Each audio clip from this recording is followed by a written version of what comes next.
নমস্কার, আমি অঙ্কিত।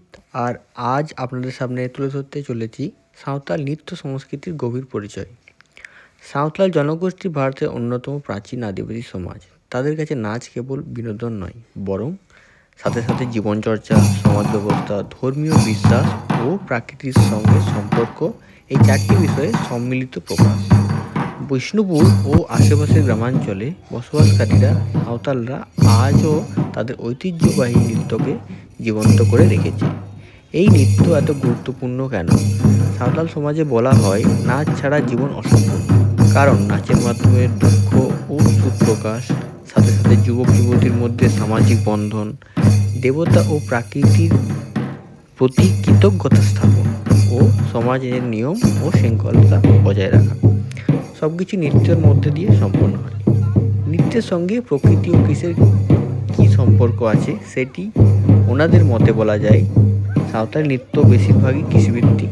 বীজ বোনা, ফসল ফলানো, নতুন শস্য ঘরে তোলা, বৃষ্টি ও বন ও পাহাড়ের প্রতি শ্রদ্ধা। নাচের ভঙ্গিতে দেখা যায় গাছের ডাল নড়ার মতো হাতের চলন, পায়ের তালে মাটির সঙ্গে সংযোগ, বৃত্তাকার নাচ ও সমাজে সমতার প্রতীক। সাঁওতালি সমাজে নৃত্যের ভাগগুলি হলো বাহা নাচ। এটি হয় বসন্ত উৎসবে।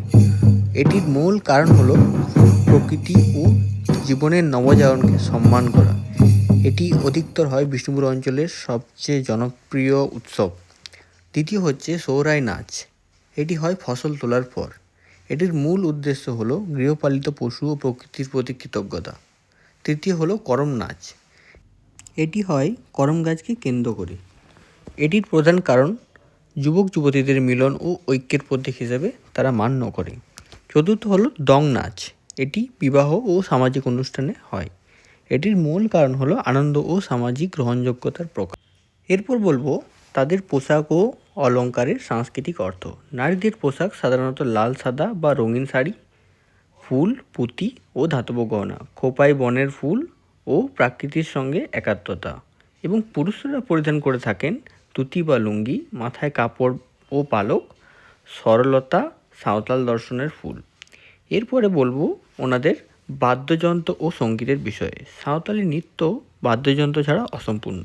ধামসা হলো গুরুগম্ভীর শব্দ, মাদল হলো নৃত্যের মূল তাল, নাগাড়া হলো উৎসবের ঘোষণা, বাঁশি হলো প্রকৃতির সুর। গান সাধারণত সাঁওতালি ভাষায়, যেখানে থাকে প্রেম, পরিশ্রম, প্রকৃতি ও সমাজের গল্প। বিশেষ করে বিষ্ণুপুর ও বাঁকুড়া অঞ্চলে এই নৃত্য আজও আদিবাসী সংস্কৃতির আত্মা হয়ে বেঁচে আছে। ধন্যবাদ। আজ এ পর্যন্তই। আবার পরের ভিডিওতে দেখা হচ্ছে।